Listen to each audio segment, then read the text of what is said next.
जरा गौर से एक बात देखें, ये ऐड सब्ट्रैक्ट मल्टीप्लाई, ये तीनों के तीनों फंक्शन सेम पैरामीटर लेते हैं और रिटर्न टाइप भी तीनों के तीनों सेम है, ऐसे है।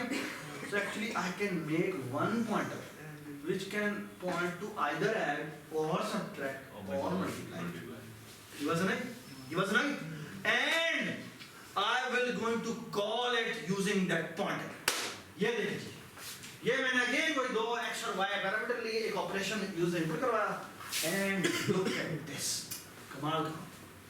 यहाँ मैंने एक फंक्शन पॉइंटर बनाया जिस जो दो आर्गुमेंट लेता है और इसको फिलहाल मैंने नल पॉइंटर साइन किया और बाद में मैंने कहा कि अगर केस उसने 0 एंटर किया है तो इस पॉइंटर को ऐड फंक्शन का एड्रेस दे दे, अगर इसने केस 1 साइन किया तो सब्ट्रैक्ट का एड्रेस दे दे, मल्टीप्लाई का एड्रेस दे दे, और यहाँ पर द आंसर इज जो भी फंक्शन उसने सेलेक्ट किया होगा और उसके ऑपरेशन।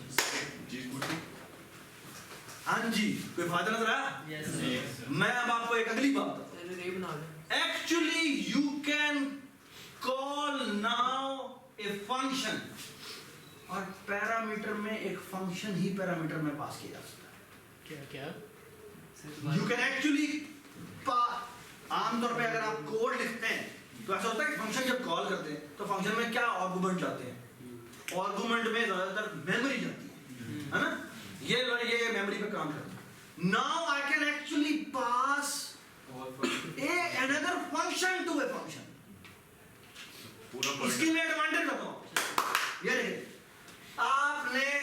आपने जब सॉर्ट फंक्शन लिखा था तो सॉर्ट फंक्शन में बेसिकली एक इंटीजर अरे पास होती है और इसका एक साइज पास होता है, और ये बेसिकली क्या करता है, हमने तो वैसे बबल सॉर्ट डू वाइल के साथ किया था, लेकिन मैं यहाँ पे वैसे नेस्टेड लूप के साथ कर रहा हूँ, which is a bad idea, but let me do it।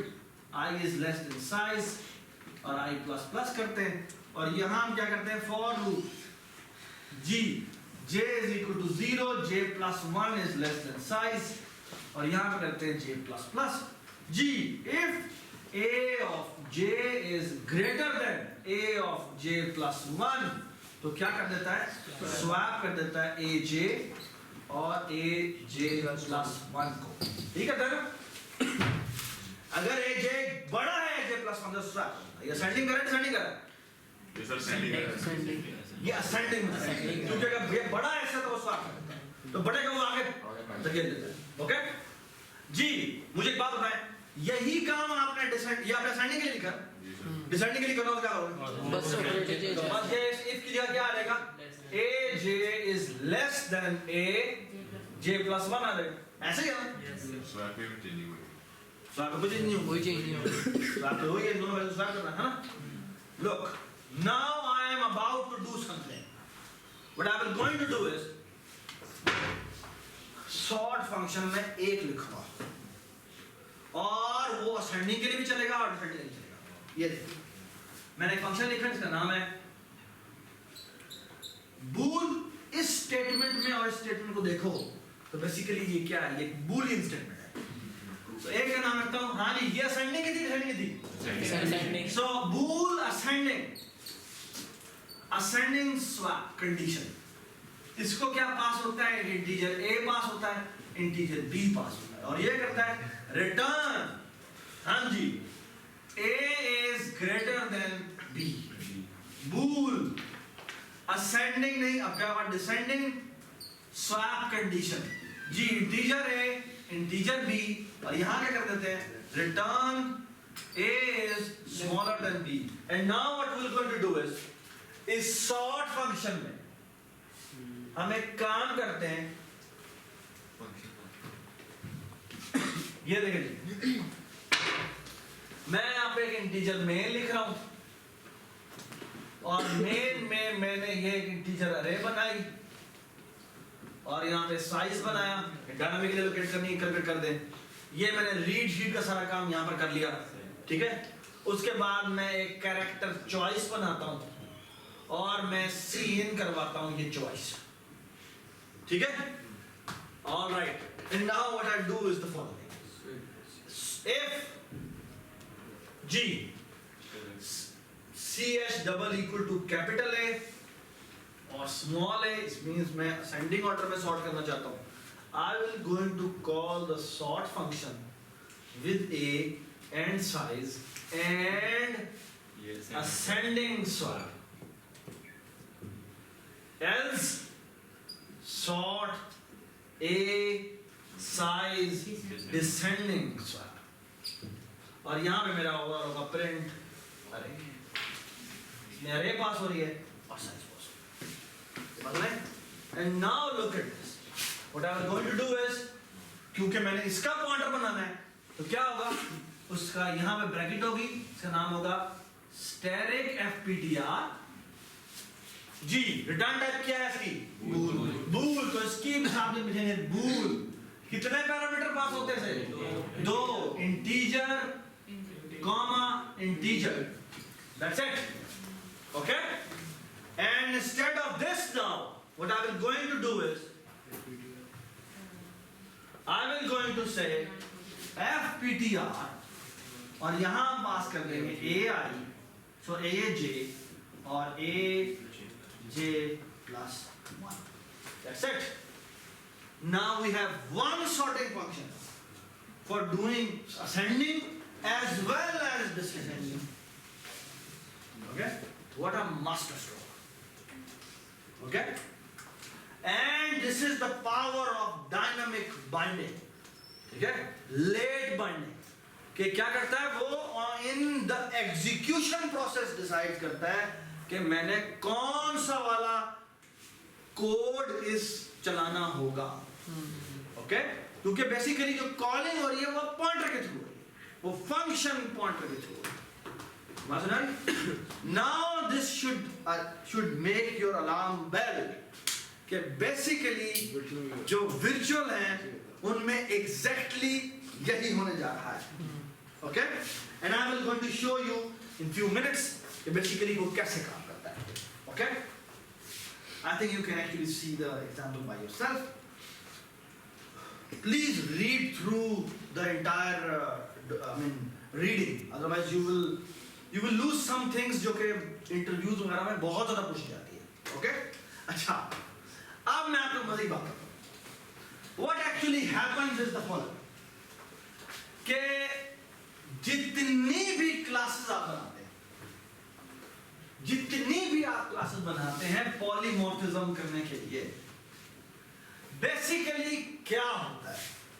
आपने फॉर एग्जांपल एक क्लास बनाई A, एक क्लास बनाई B, एक क्लास बनाई C. ठीक है? अच्छा, होता क्या? लेट्स से इसमें ये फंक्शन और ये फंक्शन, ये 4 फंक्शन है F1, F2, F3, F4. ये चारों फंक्शन वर्चुअल फंक्शन और एक 2 फंक्शन और भी थे, we call them blue, जो कि ना F5 और F6 हैं, जो कि वर्चुअल नहीं थे. ठीक है? अब भला क्या होता है? अब होता ये कि ये F5 F6 हैं, वो तो वैसे ही कॉल होते हैं जैसे पहले कॉल होते हैं, है ना? पॉइंटर हो, रेफरेंस हो, इन्होंने तो वैसे ही कॉल होना है. ठीक है? जो वर्चुअल होते हैं ना, उसमें क्या होता है? ये जितने भी वर्चुअल का टेबल है ना, एग्जैक्टली इसी तरह एक टेबल बनाता है और इस टेबल में जितने भी हमारे वर्चुअल फंक्शंस होते हैं उसको मैं लिख देता हूँ VF1, VF2, VF3 और VF4. ठीक है? बेसिकली इसके अंदर 4 एंट्रीज होती हैं. इसमें यहाँ पे पड़ा होता है VF1, VF2, VF3, VF4. ठीक है? अच्छा, होगा क्या? ये पॉइंटर इसकी तरफ पॉइंट कर रहा है, ये पॉइंटर इसकी तरफ पॉइंट कर रहा है, ये पॉइंटर इसकी तरफ पॉइंट कर रहा है, ये पॉइंटर इसी तरफ. ठीक है? अब सुने बात बॉस. B एक क्लास है. इसने क्या किया? इसने जो पहले 2 फंक्शंस थे वर्चुअल उनको रीडिफाइन कर दिया, which means ये VF1 इसने रीडिफाइन कर दिया, VF2 इसने रीडिफाइन कर दिया, जो VF3 और VF4 था इसने रीडिफाइन नहीं किया. ठीक है? तो ये क्या करता है? बेसिकली इसका भी टेबल बनता है. इसके टेबल में भी 4 एंट्रीज होती हैं. ये वाला जो है इसको पॉइंट करेगा, ये वाला जो है ये इसको पॉइंट करेगा, ये जो है ये इसको पॉइंट करेगा, ये वाला जो है ये इसको पॉइंट करेगा। समझ रहे? अच्छा, अब एक मजेदार बात ये याद है, दिस पॉइंटर एक हिडन पॉइंटर होता है, बिल्कुल इसी तरह इसके अंदर एक पॉइंटर होता है, इसका नाम है FPTR। ये एक पॉइंटर है, लेकिन ये सबसे बड़ी पावरफुल चीज है। ये किस क्लास में होता है? ये A क्लास में होता है, एज ए एट्रीब्यूट होता है। ठीक है सर, ये भी हिडन होता है? ये भी हिडन होता है। ठीक है, अब अगर ये हिडन एट्रीब्यूट है तो ये बेसिकली इसमें भी आ गया, जी सर। बेसिकली इसमें भी आ गया, जिसमें हाइड हुआ उसमें आ गया। अच्छा, अब तो पता है जब आप क्लास B का ऑब्जेक्ट बनाते हैं, है ना, तो इसके अंदर ये जो FPTR है वो इसकी तरफ पॉइंट, और जो इसके अंदर FPTR होगा वो किसी तरफ पॉइंट करेगा? सर, इस सारी मेमोरी की तरफ करेगा? बिल्कुल, ये हर एक ऑब्जेक्ट का अपना V टेबल होता है। तो ये जो FPTR जो C क्लास का ऑब्जेक्ट बनेगा वो किसी तरफ पॉइंट कर रहा है, वो उसकी तरफ पॉइंट कर रहा है। अब इसने फॉर एग्जांपल इसने पहले दो को रीडिफाइन किया, तीसरे को डिफाइन नहीं किया, चौथे को डिफाइन किया, तो बेसिकली ये क्या होगा पता है मुझे? ये पॉइंट कर रहा होगा इसकी तरफ, ये पॉइंट कर रहा होगा इसकी तरफ, ये पॉइंट कर रहा होगा, भला कैसे? रुके रुके रुके रुके, ये पॉइंट कर रहा होगा, हाँ जी, ये पॉइंट किस तरफ कर रहा है? ये पॉइंट कर रहा है इसकी तरफ। अगर ये वाला जो फंक्शन है वो इधर यहाँ पे किसी की तरफ पॉइंट कर रहा होता है, लेट्स से VF3 की तो फिर इसने इसको तरफ, करना। तो बेसिकली इसने इसको करना। जी सर। अगर इधर भी नहीं है तो फिर ऊपर? अगर इधर भी नहीं है तो बेसिकली इसके ऊपर पॉइंट करता है। तो पिछले से पॉइंटर को पॉइंट कर दे। बिल्कुल, ना ना ना ऐसे नहीं होता, वरना वो बहुत ज्यादा स्लो हो जाएगा। क्यों बोला? क्योंकि इसको उसने 30 दफा इनहेरिटेंस से भी उसको चेक उसको 1 2 3 4 उसका करते करते बहुत दफा ऊपर आ गया, वो डायरेक्ट ही करना है, तो वो डायरेक्ट स्कीम चल रहा है। ठीक है ना, बस नहीं समझ आई बात? This is the power of pointers, late binding, जिससे बेसिकली वो क्या करता है, ये सारा का सारा काम खुद देता है। ये बस नहीं, मैं भी आपको एग्जांपल दिखा रहा हूँ, और एग्जांपल में आपको बता रहा हूँ, आपके फाइनल एग्जाम में एक सवाल पूरा का पूरा किया जाएगा, make the V table of all the objects. Okay, make the V table of all the objects. जो भी आपको सिनेरियो मिल रहा है उसमें जो जो पॉइंटर चेंज हो रहे हैं, प्लीज मेक दैट। बात सुना? तो please look at the picture जो मैं आपको दिखाने लगा, या मैं दिखा दूं। बेसिकली क्या होता है, ये आपने एक बेस क्लास बनाई, उसमें ये आपके फंक्शन 1 फंक्शन 2 है। जब आप ये फंक्शन 1 बनाते हैं तो फंक्शन 1 जो है वो तो ओवरराइड हो गया, बट फंक्शन 2 हमने बनाया ही नहीं, तो वो बेसिकली कौन सा कॉल होगा? वो उसका वाली कॉल। इधर क्या होगा? फंक्शन 2 मैंने ओवरराइड कर दिया है, फंक्शन 1 मैंने नहीं किया, तो वो बेसिकली वहीं पर पॉइंट है। अब मैं आपको आपकी तस्वीर दिखा रहा हूं, अब बेसिकली इसकी हम तस्वीर बना रहे हैं। Look at this. Basically what happens is the following, कि बेस क्लास में एक फंक्शन पॉइंटर होता है जो कि VPTR है, ये उस VPTR यानी V टेबल की तरफ पॉइंट कर रहा है, विर्चुअल टेबल की तरफ पॉइंट कर रहा है। ओके, अब देखना क्या होता है, और बाद में ये जो V टेबल है मुझे इसमें बनाने की जरूरत है, क्यों? क्योंकि वो ड्राइव हो रहा है, तो वो एट्रीब्यूट सारे के सारे में वैसे ही आ गए हैं। Okay, and now look at this beautiful picture. ये तस्वीर है गौर से। अगर मैं कोई बेस क्लास का ऑब्जेक्ट बनाता हूं, किसका ऑब्जेक्ट बनाता हूं? तो बेसिकली इसके ये दोनों में दोनों फंक्शन जो होंगे वो किसको पॉइंट कर रहे होंगे? इसको। सबको समझ में आ रही बात? ठीक है। अगर मैं D1 टाइप का ऑब्जेक्ट बनाता हूं, किस टाइप का? D1। तो उसमें क्या होगा? सर, ऑब्जेक्ट है क्लास। ऑब्जेक्ट बनाओ, ठीक है, रेफरेंस बनाओ। अगर मैं ऑब्जेक्ट बनाता हूं तो बेसिकली क्या होता है, तो जब मैं क्या हो क्लास नहीं बनी, क्या नहीं, मैं ऑब्जेक्ट बनाऊंगा, ऑब्जेक्ट बनाऊंगा तो उसके अंदर ये चीज भी आएगी ना। ये भला ये VPTR में कैसे आ गया? ये इनहेरिटेंस की वजह से आ गया। तो बेसिकली ये क्या करेगा, ये अपने इस टेबल की तरफ पॉइंट करेगा, D1 के टेबल की तरफ पॉइंट करेगा, ओके। और जो इसका फंक्शन 1 है जो मैंने ओवरराइड कर दिया है वो तो इसकी तरफ पॉइंट करेगा, लेकिन जो फंक्शन 2 जो मैंने ओवरराइड नहीं किया वो मेरे पैर की तरफ इधर आ गया।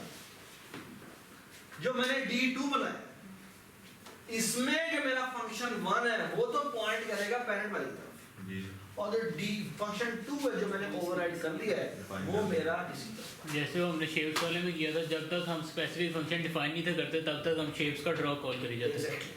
सही ठीक है, तो ये वीक पॉइंटर को यूज कहाँ करेंगे?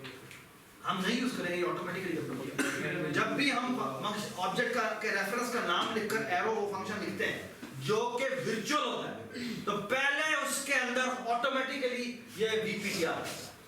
तो कहते हैं हाँ भाई इसके VPTR में जाओ और उस VPTR से फिर उसे एक्सेस करो।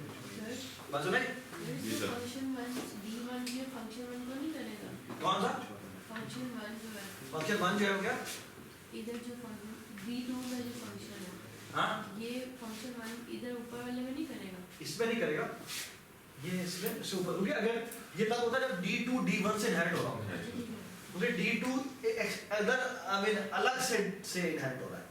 अगर D2 D1 से इनहेरिट हो रहा होता ना फिर तुम्हारी बात की, ठीक है? समझ में आ गई बात? इसमें जनरल बात की है। Everybody understand? एवरीबॉडी अंडरस्टैंड, ठीक है? So basically please look at all these examples and read through it कि ये basically ये सारा जो लेट बाइंडिंग वाला काम है वर्चुअल टेबल के थ्रू ये कैसे होता है, ठीक है? Everybody understand? लेट बाइंडिंग क्या है?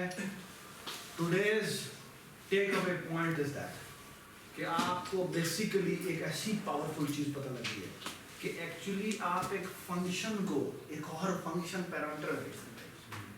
What a powerful idea. और मैं आपको मजे की बात कहूं, आपकी जो वेब ब्राउजर की सबसे बड़ी पावरफुल चीज जो है, सबसे पावरफुल चीज है वो बेसिकली ये आपके वेब ब्राउजर होता है, वेब ब्राउजर के अंदर बेसिकली आपने जो सबसे पावरफुल चीज़ लिखी होती है वो ये फंक्शन पॉइंटर होती है, ये लेट बाइंडिंग होती है। तो बेसिकली आप क्या करते हैं, आप जब पढ़ेंगे ना डेटाबेस पर पढ़ेंगे, डेटाबेस पढ़ते नहीं? नहीं सर। उसमें बेसिकली हम कहते हैं यार देखो ये डेटा जैसी आ जाए ना, जैसी आ जाए ये डेटा आ जाए तो ये वाला फंक्शन कॉल कर देना। और बेसिकली आप ये कह के चले जाते हैं और वो बैक एंड पे स्पिन लूप में फंसा होता है। अब चेक कर रहा होता है ये डेटा आया ही नहीं आया, डेटा आया ही नहीं आया।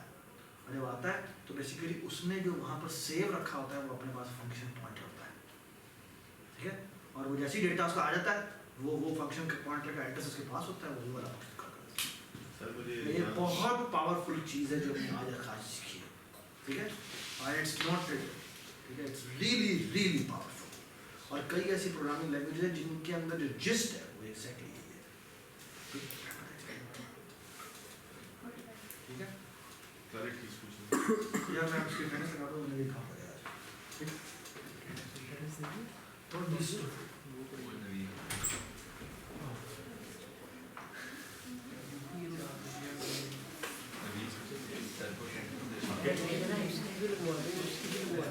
Wow.